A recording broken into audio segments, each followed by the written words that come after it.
క్రైస్తలో ఈ రోజు దేవుని యొక్క వాగ్దానము యెషయా గ్రంథము 44వ అధ్యాయం 21వ వచనం. నేను నిన్ను నిర్మించి తిని నేను నిన్ను మర్చిపోచాలను. దేవుడి వాక్యం దించుగాక. ఆమేన్.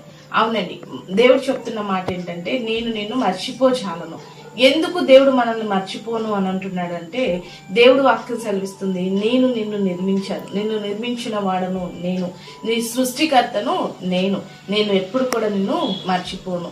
చాలా సార్లు మనం ఈ లోక సంబంధమైన విషయాలలో కృంగిపోతాం కదండి.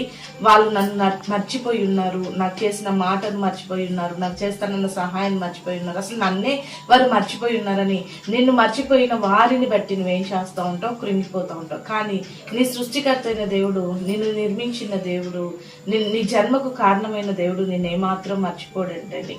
మన దేవుడు ఎలాంటి వాడంటే, కునుకక నిద్రపోక నిన్ను నన్ను మనల్ని కాపాడే దేవుడు. ఆయన నిన్ను మర్చిపోలేదు.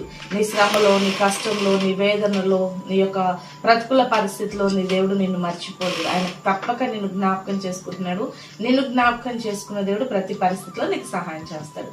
కాబట్టి ఎవరో నిన్ను మర్చిపోయారని వారిని బట్టి కృంగిపోక, నిన్ను మర్చిపోలేని దేవుడు నీకు ఉన్నాడు కాబట్టి దేవుని బట్టి ధైర్యంగా ఉండి ప్రతి పరిస్థితిని జయించు. అటు రీతిగా దేవుడు నీకు సహాయం చేయనుగాక. ఆమేన్. ప్రార్థన చేసుకుందామండి. సకల ఆశీర్వాదాల కారణభూతమైన మా ప్రియ పరలోక తండ్రి, ఈ యొక్క ప్రార్థనలకు ఇస్తున్న ప్రతి బిడ్డని జ్ఞాపకం చేసుకోండి. నీవు వారిని మర్చిపోని దేవుడు అని వారు గ్రహించి నీ మీద ఆధారపడి అన్ని చేత బలమైన కార్యాలు పొందుకునే ధన్యత ప్రతి ఒక్కరికి దయచేయమని యేసు నామములో ప్రార్థిస్తున్నాం తండ్రి. ఆమేన్.